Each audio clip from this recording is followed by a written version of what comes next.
Hello everyone. This is not a story for the faint of heart. Today, we will be stepping into the darkness of the most gruesome cases, where evil not only exists, but also leaves bloody and haunting traces.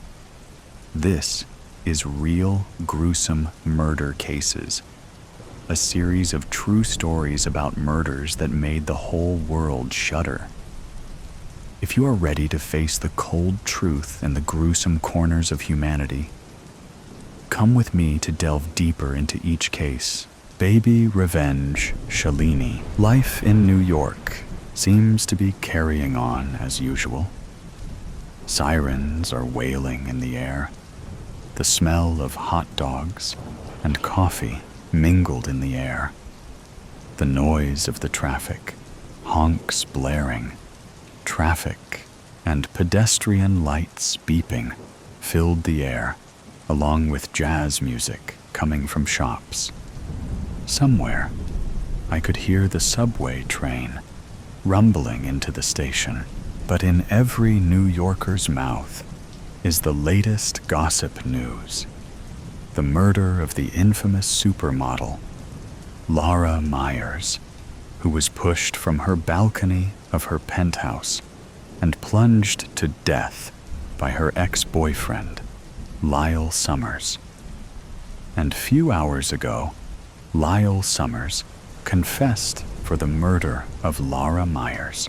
I walk down the sidewalk, bumping onto people, hurrying back to my apartment. On the way, I stop over at the newsstand. On the front page of every magazines and newspapers was the picture of Laura Myers, looking glamorous in a photo shoot on one side, with the picture of Lyle Summers looking gaunt and disheveled, leaving the Manhattan police precinct. I pick up a newspaper and read the front headlines. The supermodel fell on her death. Boyfriend responsible for the murder. The headlines sounds like something out of a crime show. I paid a disgruntled-looking man who owns the newsstand and then shovel the newspaper into my bag before heading towards the subway station. My phone starts ringing, and I groaned as I look at the number on the screen. It was my friend, Jenna, who was calling. "Hey, Jen, I answered, but Jenna broke in. "Shalini, have you heard the news?" Jenna shrieked. "Laura is murdered." "Yeah, it's the talk of the day," I mumbled as I climbed down the stairs to the subway station. "Hey, Jen, I am going to be on subway. I'll call you back." And I cut off the connection before Jenna could reply. I got into the train and then sit next to two women who seemed to be carrying on some excited conversation. Little did I realize as I sit next to them that they were, of course, talking about Laura Myers' murder. I, anyway, sit next to them and pretend to be absorbed into my phone. "Oh my God, I can't believe Laura is dead," one of the women exclaimed, as if she was sad that she lost her sister or something. "Rather murdered by her boyfriend Lyle," the other woman snorted. "God, Laura and Lyle are not made for each other. I mean, I don't even know why a glamorous supermodel like Laura would date a nobody like Lyle. After all I heard, he is just a bartender working in some bar in Brooklyn. Did you hear the latest grapevine? Apparently, Laura was having an affair with Joshua Schoenberg." "The Joshua Schoenberg? Like the Senator Schoenberg's nephew? The one who looks so handsome, like a movie star? Like Ian Somerhalder?" "Yeah, that one. That's Lyle was jealous and upset. and that's why he ended up killing Laura. The woman shakes her head like she is disgusted. About a month ago, at a fashion show, Laura and Lyle got into a heated argument that the security had called in to escort Lyle out. Well, finally, Laura decided to move with someone of her league, the woman replied. Joshua and Laura would make perfect couple. Rather than her and that bartender, I didn't realize that I was gripping my phone so hard that my knuckles were turning white. I had to prevent myself from lashing out at them, but they don't know who I am. To them, I am just a working woman on my way home after a busy day at work. Thankfully, I got off from the train and walked quickly towards my apartment, leaving behind the noise and into a somewhat bum and quiet neighborhood. I fumble with my apartment keys and quickly enter into my room, closing the door behind me. I dump my bag on the sofa and then sit heavily on the sofa and start sobbing. I then wipe my eyes with my hands and then get up, breathing deeply. Slowly, I dialed a number. After about a few rings, she picked it up. Mama! I started sobbing into the phone. Cha. A few days before, I look at the pregnancy test and see the 2 lines on the stick. I am pregnant with Joshua Schoenberg's child. Should I feel joyous? I should, but lately I didn't. Joshua was not like the man I used to love. He told me that it was embarrassing to introduce me to his family because I am not white. I am a Sri Lankan. Then why did you date me? I have yelled at him. To my anger, Joshua simply shrugged. Because I enjoyed dating you, he replied with a smirk on his face. And gradually, I realized that he was having an affair, not just with an ordinary woman but with a glamorous supermodel named Laura Myers. He had taken her to places where he would never take me, and had even introduced Laura to his sister, Margot. Tears streamed down on my cheeks as I realize that he doesn't love me the way he does with Laura Myers. Racism is involved in this. I thought Joshua didn't have any racism in him, considering he was half Jewish through his father, whose family emigrated from Europe.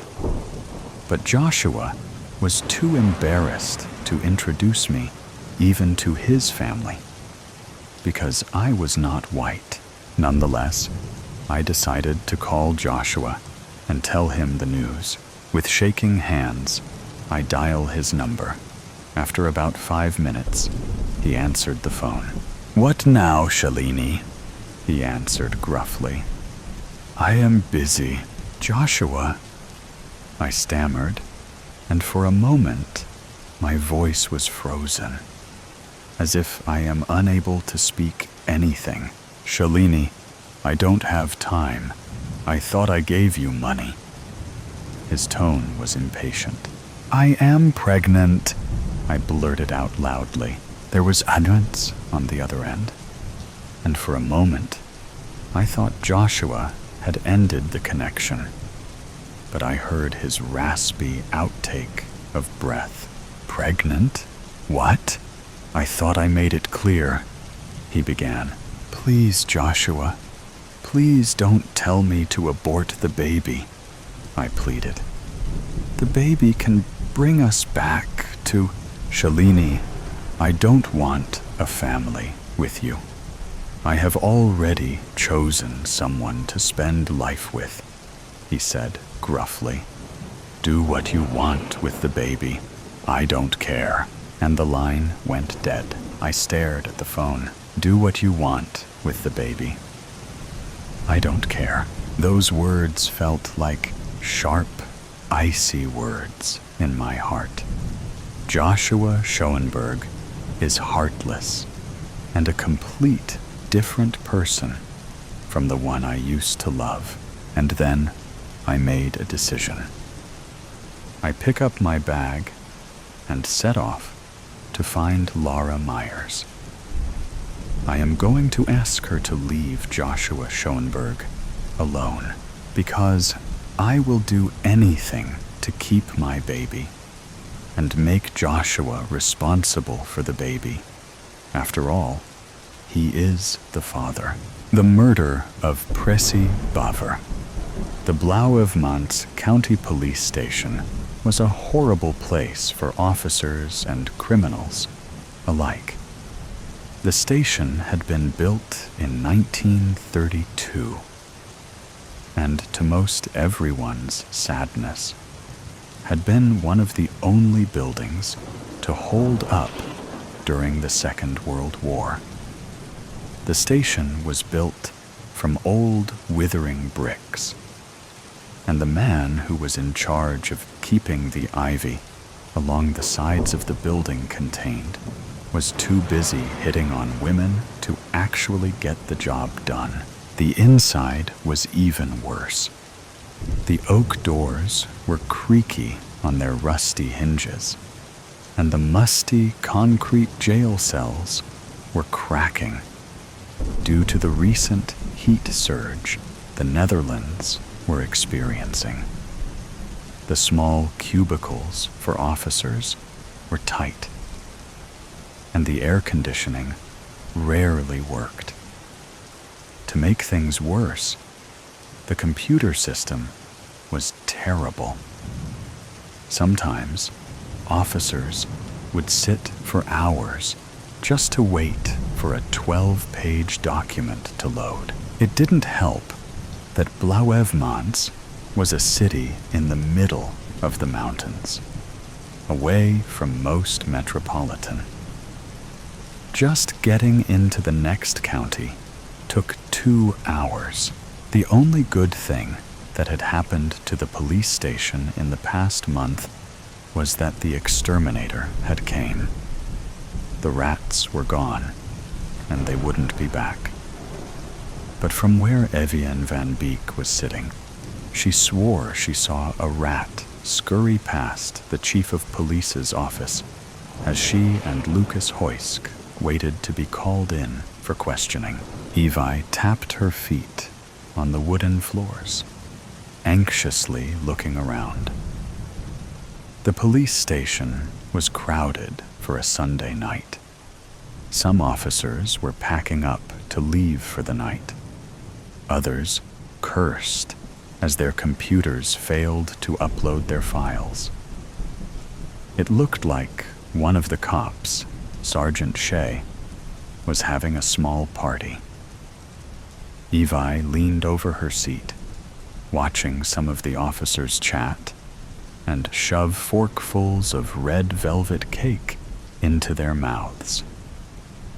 Maybe a birthday? Evi slouched back into her chair and sighed. Lucas bit his lip, staring curiously at the ceiling. Evi knew that look. What denk je wel net? Evi asked, pushing a dark hair out of her face. Lucas shot Evi an alarmed look. Evi, he hissed, talk ahead angles. Evi gave him a puzzled look. They were both studying English as a world language. They were almost fluent. But why practice for the upcoming test when they're in a police station about to get questioned as suspects of a murder? Evi looked around before repeating her question. What are you thinking about? Lucas rubbed his strawberry blonde hair. "They can't understand us if we talk in English," he said, his Dutch accent well enunciated. Lucas tilted his head to the side, indicating the officers eating cake behind him. Lucas continued, a worried look on his face. "I know the plan didn't exactly go according to plan." Evi shot Lucas a deadly glare. "Lucas, we killed." Evi peered over her shoulder, making sure the officers weren't paying any attention to them. She lowered her voice.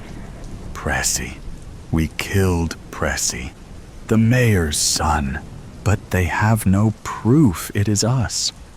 All they saw was the security tapes," Lucas stated, exasperated.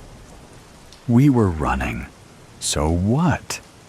That could mean we were running away from the murderer." Evi bit her lip. "We did it. We have to confess. If we don't, and they find out it was us, there will be much bigger." "Is it consequences?" Lucas shook his head. "Consequences, you mean? But what if they don't find out it was us? We could lie and be done with this. And what if they do?" Evi hissed loudly, tears sparkling in her eyes. She tugged at the neckline of her purple shirt. "Either way, I do not want to end up in Gavanjanus." Lucas frowned. "I'm afraid neither lying nor telling the truth will get you out of jail. At least we have a shot if we lie, but that is not the right thing to do. We could get a worse sentence if they do find out it was us." "Lucas, we killed someone," Evi cried. Small tears began to flow from her blue eyes and stream down her face. Lucas looked over at her helplessly, gritting his teeth. His knuckles were white as they gripped the seat of his chair. "They're going to call us in any minute," Lucas said softly. "So pick your poison." Evie dried her tears, sighing sadly. She looked up and pointed to the chief's door. "Lucas, the chief. Ich kommt heran." Evi gasped. Lucas suddenly looked very worried, but he put on a fierce face. As the chief turned the brass doorknob from the inside, Lucas took a deep breath and whispered, "Let's go, Evi." Barvan de Vries was a tall man with wispy black hair and piercing dark blue eyes. He wore his shiny gold badge proudly and was never without a gun under his sweater. In the work area, he wore his gun on his utility belt. Much to the chief's pleasure, the weapon seemed to intimidate the teenage suspects in front of him. The two, according to his files, were seemingly clean, but were the primary suspects for the murder of Pressy Baver, Evian van Beek, and Lucas Hoysk. Chief de Vries's lips curled. This would be fun. The chief put on a menacing face and looked from Lucas to Evi. The girl was fidgeting slightly, almost unsure of what to think. Lucas, however, seemed relatively calm. It was an odd combination of suspects, especially partners in crime. But then, many odd people had entered the Blauwevmans County Police Station. This pair would be no different from the rest. But, the chief thought, odd combinations often have, shall we say, different stories. Barvan tapped his door with his knuckles, his eyes trained on Evi. His first victim. The chief gestured to Evi, whose eyes widened. Evian van Beek? Evi bit her lip. It looked as if the girl was blinking back tears. Ja, she answered. De Vries nodded approvingly. De tide is here. Komen, Evian, the chief said. Clapping his hands, Evi looked desperately at Lucas, and then at the chief. Alsjeblieft, een moment? She asked in a small voice. Lucas gave Evi an alarmed look as the chief processed what the suspect had just said. De Vries scowled, but gave in. Prima, the chief muttered, his eyebrows furrowing. Fine, Evi repeated in English, sighing. She turned to Lucas. I'm telling the truth, she said sternly. It's the right thing to do. Lucas looked angry for a moment, but then softened. His cheeks were red. Fine, he spat. But if we get out of here with no mark on our permanent record, you can thank me. So you are still... Evi stopped, eyes glancing toward Barvan. At least I will have done something for the good of the world. I am, as they say, avenging his death, if that is right context. Evi lowered her voice. We killed him. Jail time, nothing will take that fact away. Sergeant Patrick Shea stepped out from the open room. His party was being held.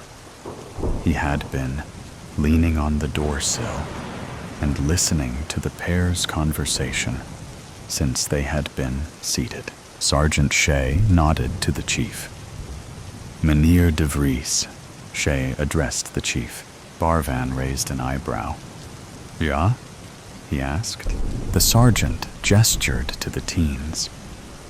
Shea turned and gave Lucas and Evi a small smile.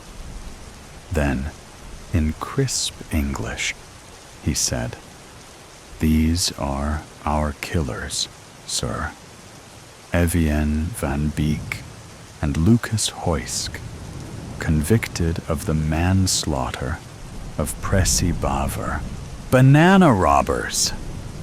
They were laughing as they took the last of the money from the friendly banana bank. They knew that after this day, that they would be the richest bananas of the banana world. They had to make a quick escape, though. The alarms were ringing in their ears. The banana cops were on their way. They could just hear the cops as they ran. Be Banana and Go Banana made a great team. They were the best bananas at robbing. They knew that after they robbed, they would have to split the money and have to pretend that they were innocent. They were also great actors. They knew to be part of the banana stampede after they robbed, so they could pretend like they were there the whole time. The banana stampede took place every day at the banana park. It was the best place to hide after doing something wrong. Everyone at the banana stampede knew how it felt to do something wrong. They were all banana criminals at one point. They all got the wrath of the sacred rule breaking punishment. They all stopped committing crimes after that. Once they reached the banana stampede, they were very hangry, so they killed a fellow banana and ate him. They hid the remains of the fellow banana. They knew that if they got caught, then they would be in huge trouble. They heard the banana cops coming. The cops started asking around if they saw anyone who came from the direction of the friendly banana bank. One of the bananas started crying. She told everyone that B Banana and Go Banana killed her husband. The cops took them to Banana Court. They finally started court after a long lecture about how you drive banana cars, which was way off topic. They had the whole banana stampede there that was not causing a stampede currently. They had a bunch of chairs in random groups. The judge was sitting down in a giant chair with bananas all over it. He also had a small desk with a banana volunteer to be the hammer. Welcome to the all-wonderful court, where we find out if you are guilty or not. Da Banana Judge told everyone, "Everyone take your seats and be quiet unless I tell you to speak. Today, we have two problems. The friendly banana bank has been robbed with not a single trace of money left. There was also a murder at the banana stampede that was caught by Mrs. Banana, witnessed. Mrs. Banana, will you tell us what you saw? Of course, I was talking to him, and all of the sudden, I saw a knife through him. I looked behind him, and I saw B Banana and Go Banana with the knife. Then they ate every single little piece of him. It was like a nightmare," Mrs. Banana declared. "B Banana and Go Banana, you two have earned 10 seconds in jail so far," Da Banana Judge said. "Mr. Peel, you said you saw who stole the money from the friendly banana bank. Will you tell us what you saw?" "Yes, I was walking my banog, and I saw B Banana and Go Banana walk into the bank. I stalled so I could see what they were doing. After a while, they came out with stacks and stacks of money. I ran as fast as I could to the nearest cop. I told them what I saw. That day, I also saw them steal all my banog bones. I was so mad. I wanted to tell the cops, but I thought that it wasn't as important as other things," Mr. Peel said. "Thank you, B Banana and Go Banana. Will you tell us your side of the story to see if you get 15 seconds in the corner or not?" Da Banana Judge said. "Yes, the wonderful judge. We were at the banana restaurant, and then when we were done, we saw Mr. Peel steal the money. We saw him run to his house and then tell the cops lies. When we went down to the banana stampede and saw Mrs. Banana murder her own husband," Go Banana said. By this point, the room was filled with murmurs. Everyone was standing, and they were scared to know who was the actual imposter. The volunteer banana hit his loudly and hard on purposely. The room filled with silence. "Thank you. I cannot tell who is guilty or not, so you four get to go to jail for 20 seconds. "Da banana, Judge," said. "Be bananas. Go bananas. Mrs. Bananas." And Mr. Peel's faces were filled with shock. The banana cops pushed them into a jail. 20 seconds later, they were free to go out. Be Banana and Go Banana knew that that was an awful punishment, and that they would never commit a crime again. But one thing bothered them. They wanted to know the punishments. They knew that they shouldn't commit another crime to do it, but catch someone committing a crime. One day, they reported someone stealing someone's jewelry. It was Mr. Chop, who was a retired server. Once they got to court, there was another lecture about how it is so easy to turn sides, and another lecture after that about what kind of bananas make videos. Finally, court started, and they found out that Mr. Chop was actually just helping a friend return jewelry. No one was put in jail, but on the way out, while DA Judge was having a conversation with other people, Be Banana and Go Banana stole the sacred rule book. They almost got caught, and they decided to take a drive. They didn't take just any drive. They took the longest drive ever in the banana history. The drive took 12 hours, 59 minutes, and 59 seconds. The next day, they went on the second longest drive in the banana history. They drove through mountains and valleys and finally onto the banana interstate. "Citizens, Death," she trembled uncontrollably as he pushed the muzzle into her forehead.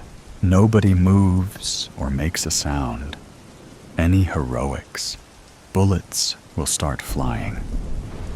As you can probably tell, this is a bank heist. Cooperate, and I'll spare you all your lives. Please don't kill me. I'll take you to the vault right now. Shut it. I decide when we go," he replied as he jarred her head back with the barrel. The hostages looked on in slouched postures, with furrowed brows and gaping mouths, wondering if the gun's magazine was loaded or not. For the bank manager's sake, they hoped it wasn't, and that he was pretending to have a loaded gun, because they believed this sort of heist was to scare people into submission with no real intention to harm them. After all, it was only one guy, not a group of robbers. "Hey, mister, my wife's so scared her water has just broken," exclaimed a hostage. "We need medics, quickly." "I said no heroics," he exclaimed, striking the butt of the gun to the bank manager's temple. She fell in a heap, motionless. "Now look at what you've made me do. I mean it, people. Don't try my patience, or one by one, it'll be you lot getting the bullet. Are you crazy? My wife is in pain. She thinks the baby is in the wrong position. We need a doctor now." He sighed and approached the pregnant woman and knelt by her side. She was shaking and sweating uncontrollably. "I'm so sorry about this, but I can't have you or your husband messing this up. There's $20 million in the vault, and I want some of it, no matter what the the cost. Please, just take the money and go quickly. We'll say nothing to the police, replied the woman. The bank manager opened her eyes. She sat up, propping her back against the wall. All she heard was 2 shots fired, followed by a cacophony of screams and chaos. He fired another shot to the ceiling, and the room fell silent. Order was restored. Right, you lot. Clean the blood up, and then drag the pregnant woman and her husband over to the far corner, he demanded. Are you fucking crazy, man? You've killed an unborn baby and the mother and father, exclaimed another hostage. In this game, there's always collateral damage. Now shut it, he said, training the Glock on him. He glanced through a window. The street outside Citizen Bank was as normal as he'd expected. So far, 2 minutes had passed since he'd entered the bank. There was another 5 minutes before the NYPD would have the building surrounded. So far, so good. With the entrance door lock, nobody had approached or tried to enter the bank. Still partially dazed, the bank manager attempted to stand. She stumbled, but he soon skittered back to her and pushed her to the floor. Stay down until I say otherwise, got it? He slid the rucksack from his back and pulled out a large bag of cable ties and tied her hands behind her back. Then he tied her legs, leaving enough movement for her to walk, but not run. With 2 less hostages to not worry about, he made quick time in using more ties to bound the other 8 hostages. Okay, people, if I hear the slightest of sounds or sense the smallest of movements, one of you will be joining those bodies over there. He hauled the bank manager to her feet and pushed her in front to lead the way to the vault. She stumbled and fell to her knees with a hard thud. He grabbed her hair and wrenched her back to her feet. She screamed, and the hostages felt her pain. In retaliation, she spun and spat in his face. She quickly felt the back of his hand make contact with her cheekbone. It sent her tumbling for a second time, but she didn't get up. He didn't let her. Instead, he grabbed her hair and dragged her to the vault. The hostages winced, imagining her discomfort as her legs flailed in a futile attempt to stall him. Now that he's down in the vault, we have to do something, whispered a hostage. He looked mid-30s, with a physique of a guy that worships a gym. Are you out of your fucking mind, sir? You heard what the guy said, right? If you can cut me loose, I can take him. I'm ex-military. Apprehension is my forte. I've got a small knife in my back pocket. Can you reach it? You're gonna get us all killed trying to be the hero. NYPD will be here soon. They'll take him out. Only if someone has activated the alarm. There were moments of silence. He was waiting for a reply that never came. I thought not. But the guy keeps checking his watch, and he thinks they're on their way. I can activate the alarm so the cops know, and then I'll take him out. No, man. You're not hearing me. I can't let you do this. I've got a wife and kids. He'll shoot us all. What do the rest of you think? Are you with me? The rest of the hostages didn't respond. You try anything, man. I'll take you down myself. Just trust me, man. It's worth a try," replied a hostage. "He's trained. He knows what he's doing." The locks released. He turned the catch, and the door to the vault swung open. "What the fuck?" he said, staring into the barrel of a Glock 19. "You didn't tell me there was security in the vault," he said to the manager. She connected with his gaze and dropped her shoulders. "I ain't security," replied the guy standing at the entrance of the vault. "Stop what you're doing, and nobody else has to get hurt." It was a stalemate situation. Both guys had their guns trained at each other, fingers twitching at the triggers, and then, bang, the guy in the entrance to the vault fell. He was soon surrounded by a pool of his own blood. He began to load as much cash as he could into the 2 large holdalls by his side. He could hardly zip them up, but to his estimation, he had at least $600,000 in each. Way less than what he wanted, but enough to start up somewhere new.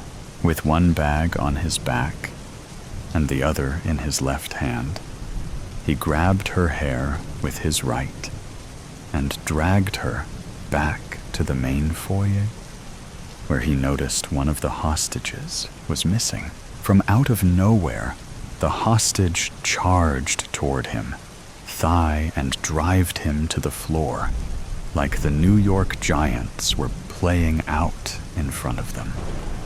They tussled about, but the hostage found himself being overpowered and had the barrel of the Glock shoved in his mouth. Bang! All the remaining hostages jump out of their skins as blood and bits of brain matter splattered all over them. The hostage lay there in a bloody, gory mess that was too much for most of them to look. "Hey, mister," we tried to tell him it was a stupid idea, but he didn't listen, replied one of the hostages. "He's paid with his life for his insubordination." He checked his watch, and 4 minutes had passed. "Time to check out. The manager is coming with me. Inform the police I have her as my hostage, and any attempt to intercept me, and she gets the bullet, right?" Exiting the Citizen Bank, he threw the holdalls in the trunk of his General Lee, while the bank manager got into the passenger side. He put the pedal to the metal and sped his way along Valley Stream. There were no police in sight. Perhaps the NYPD had other emergencies, he thought. He took a left and followed the sign that was heading for Brooklyn. "Okay, Max, you can stop calling me the bank manager now," said Elizabeth. "And you didn't have to be so rough on me. It had to look like you were another hostage. I just hope when you shot that guy in the vault, you were obscured from the cameras so it looked like me. But how did we miss that guy? I think I did good shooting him, but too many mistakes were made this time. I should have accounted for the guy in the vault." "Yeah, but you dealt with him pretty quick. From how we played it out, the cops will think you were innocent. But what about the hostage that thigh and drived you? If you hadn't have got the better of him, we wouldn't be here now. We've got enough money, and I don't have to work in a shitty bank anymore." He took another left and entered on to Interstate 678. He leant over to the passenger's seat. Their lips engage. New life. Here we come, she said. This is a robbery. This is a robbery, I said calmly, pushing my golden hair behind my shoulder. Bring me everything. Ma'am, Just do it, I told the bank teller firmly, giving him a look. It wasn't a glare exactly, more like one of those looks your mom gives you do something wrong. I wasn't threatening him. I didn't even carry a weapon with me. But he was going to do what I say. I stared into his gold green eyes with my baby blue ones, insisting he did what I asked. See, I didn't give orders. I never had to. People, especially men, just listened. This man, however, with his long black hair and mysterious green gold eyes, was stronger than most. He hadn't set off the alarm. He was considering it, though, his eyes darting to it nervously, then back at me. He scanned my figure, not with desire, but as if he was searching for the weapon I didn't have. We stood like this for many minutes, no one else taking note of what was happening. I studied him closely, deciding he was quite handsome. His nose was straight, and he had these beautiful dimple marks in his chinges and cheeks. His long black hair brushed his back, and he was several inches taller than me. Not that I minded. It was actually better this way. Bring me everything, I repeated in a whisper. I urged him on, pushing him quietly with my gaze and stance. I wasn't pushy, but I was confident. No one had resisted me before. Why should I expect it to stop now? Around us, the world continued, heels clacking against the floor and boots thudding, some heavy, some light. I heard buttons being pressed, and a tiny ding of approval as a loan went through. The man didn't move. He looked at me seriously, considering my request. Bring me everything, I repeated in a whisper. His eyes widened slightly, but still he didn't move. I could tell I was close to getting what I wanted. He was almost broken. He dragged a hand through his hair. He knew he should alarm someone. He didn't know if I had a weapon or not, or maybe he did. He glanced around, looking for anyone who might be an accomplice. Several burly, suit-wearing men stood around talking, occasionally glancing at me. Now they had desire in their eyes. I was a respectable woman, with curves in all the right places. I turned my hip slightly, just enough to show myself off. The man thought I was giving a signal, especially when one of the other men took a step towards us. I smiled one last time. Please, I added sweetly. The man left to get what I wanted. Everything.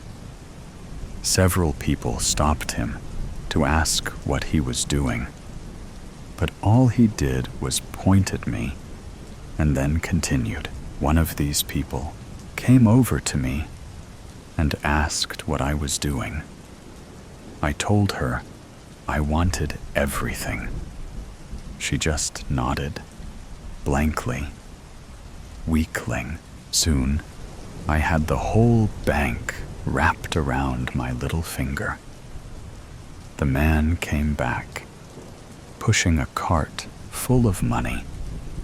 I peered inside and dug around, making sure they weren't tricking me. I glanced at the man and smiled at him seductively. He smiled back, winking. He was letting me know he wasn't under my control. I raised an eyebrow at him, ignoring the lusty stares the men were giving me. He raised an eyebrow back. I rolled my eyes.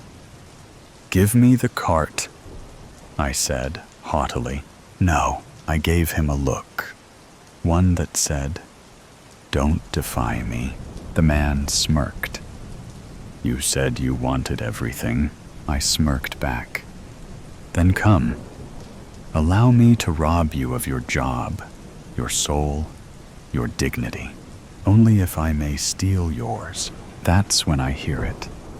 The tiny, lilting whisper in my head, urging me to love him, to listen to him.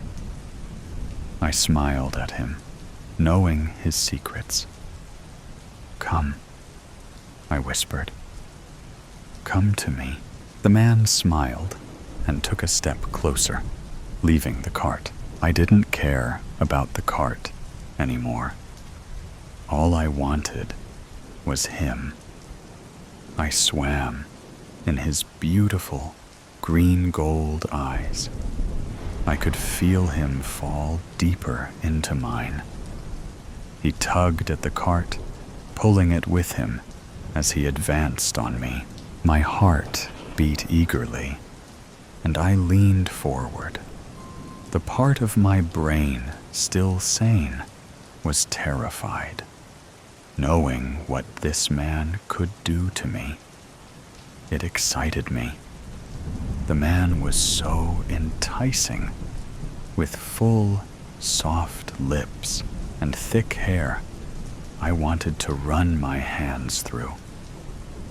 He scanned my figure again, undressing me with his eyes, no longer looking for weapons.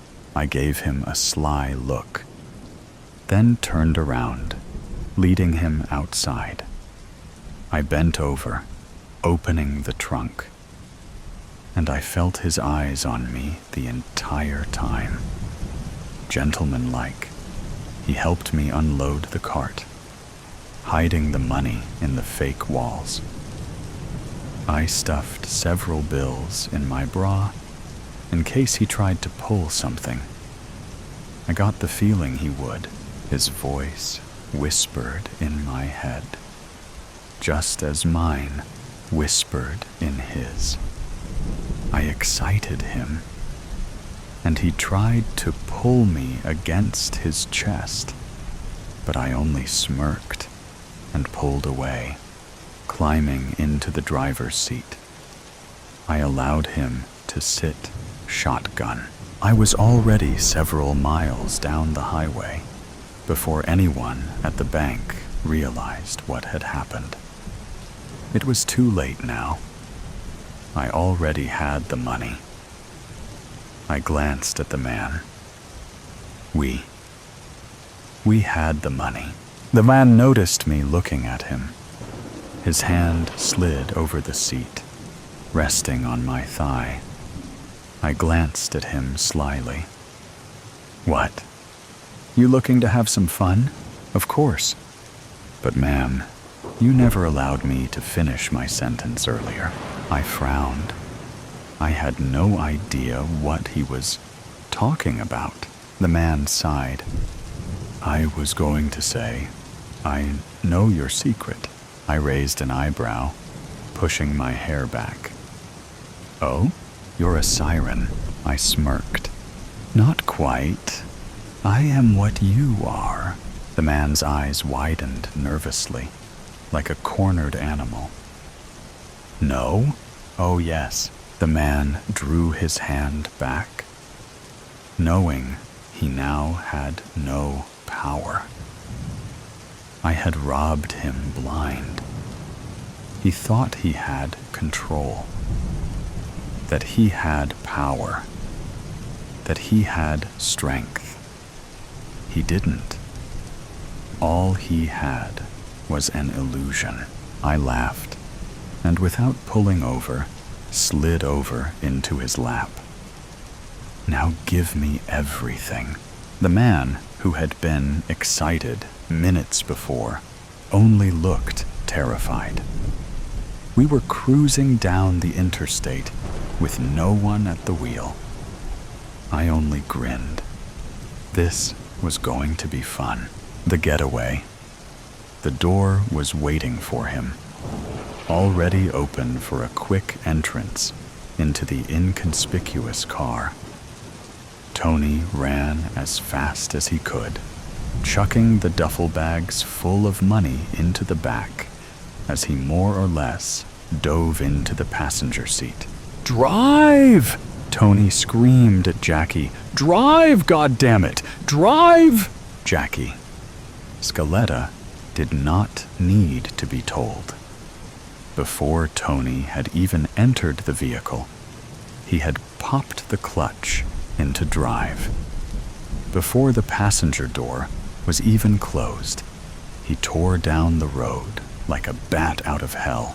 Tires screeched like a woman getting murdered as the unnoticeable but powerful car growled down Lexington Street. A traffic light had just turned red as the car ran through it, narrowly avoiding collision with an expensive luxury vehicle. The driver honked loudly, laying on the horn in shock and frustration. But neither Jackie nor Tony D'Amato gave it much notice. They were too fixed on the wailing of police car sirens already going off in the distance, coming after them. "We did it, Jackie!" Tony screamed more than said. "We just robbed Lexington Bank, the cream of the crop. We are gold, my friend." Jackie only nodded in reply. He was too busy focusing on the road, maneuvering cars, hopping onto the sidewalk and the wrong side of the roads to say anything. Tony was shaking and excited as a child who had just scored the game-winning touchdown in a pee-wee football game. But Jackie was calm and collected. A professional getaway driver, if there ever was one. "Just a little bit further, we'll be over state lines. Then after that, on our way to Mexico to live like kings, Jackie." We did. Whoa, look out! A wall of police cruisers was creating a blockade to the entrance of the interstate. Tony grew nervous immediately. Visions of himself and Jackie being torn up by a barrage of Tommy gun fire flashed through his mind. Torn apart by bullets as they did to Bonnie and Clyde. However, Jackie had prepared for this. He knew what to do. "Hold on to something," Jackie said, with the coolness of an ice-cold killer. His face was determined, his eyes focused. "Hold on," Tony shouted. "Hold on to what?" He reacted just in time as Jackie popped the wheels on the shoulder of the entrance, scraping the passenger side of the car against the cement barriers that blocked cars from falling down the steep hill. "Fuck! Fuck! Fuck!" Tony shouted. Sparks flew like crazy fireworks off his side of the vehicle, he noticed with wide eyes. The getaway car had attacked the weak spot of the barricade.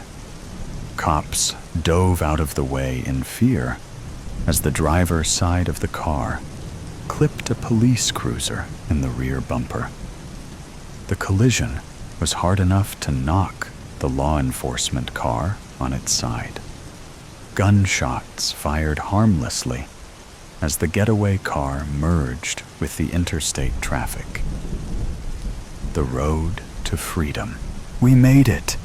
Holy shit, Jackie, you old son of a bitch! We made it! Tony hollered. He was shaking in excitement and fear. A bit of shock had also clouded his mind. He vomited quickly, but violently out the window. Calm down, Paisan, Jackie said calmly. We aren't free yet. Look behind us. Tony swore when he turned his head to see black and white cop cars following behind. Traffic had pulled over to the sides of the road to allow a path for the police to drive through. Tony had visions of Moses parting the Red Sea upon seeing this. What do we do? Tony asked, horrified again. You let me do my job, Jackie told his childhood friend calmly. You did your part. Now it's my time to shine. He gunned the accelerator once again. The engine of the car growled like a lion on the attack. Except they were the antelope, and the police, the lions. The rear windshield imploded with a sharp snap as glass fell to the floor of the car. They're shooting at us, Tony yelped. Another bullet hit the metal of the car's exterior with a loud knocking sound. Well, Jackie told Tony, like a father teaching his son a lesson. Fire back. Tony reached between his legs for the weapon. A Thompson machine gun with a 50-round drum loaded. He racked the first shot into the chamber, aimed intently at the leading cop car, and squeezed the trigger. The gun went off, sounding like a barrage of drums, vibrating off the walls. The car Tony had been aiming at lost control and collided with a semi-truck that was pulled over. One down. How many more to go? Tony asked himself in his mind. Good job, Jackie said calmly, still focusing on winding through the traffic on the highway. Most drivers had gotten the message and pulled off where they could. But a few stubborn ones kept on going, like nothing was happening. Great. Now we have a cop murder to add to our list, Jackie's mind told him. He shook his head to clear the thought away.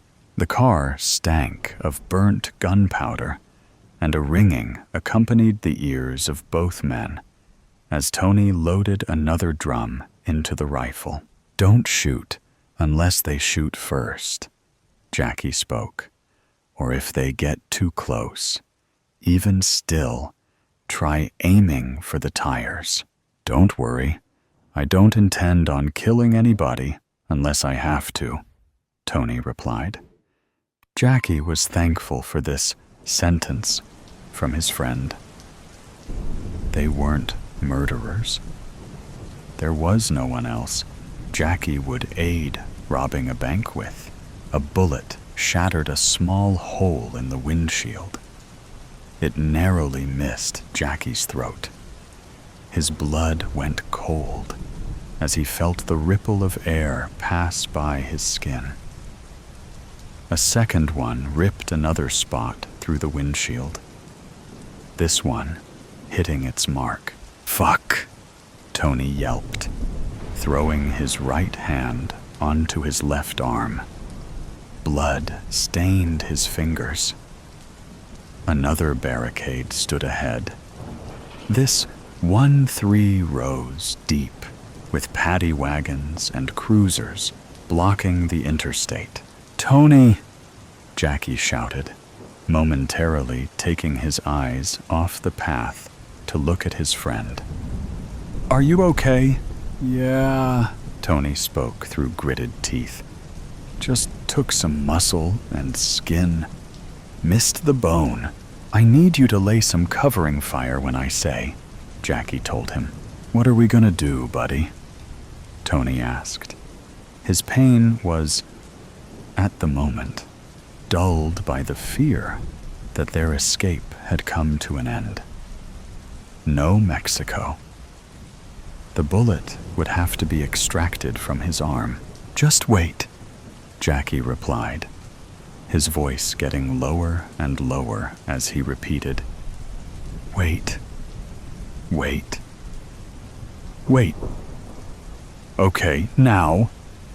Fire!" Jackie screamed. Tony leaned out the window and sprayed a barrage of bullets out of the end of the machine gun, aiming over the cops' heads. It was enough to scare the uniformed men to duck behind their vehicles as Jackie screamed the car over the grassy area between the lanes of the interstate, straightening on the wrong side as family cruisers and semi-trucks came dangerously close to head-on collisions with them. He rolled back onto the right side of the road once they had cleared the barricade, passing a sign that happily welcomed the two into the next state. "We made it!" Tony shouted. "Holy Christ, Jackie! You did it! We are clear! Bravo, paisano!" They had made it into the next state. Tomorrow morning, they would ditch the vehicle and get into another one to make the drive into Mexico. They were not safe yet. There was still the worry of a nationwide manhunt or getting stopped at the border. But for now, Jackie Scaletta and Tony D'Amato were safe. They continued down the interstate,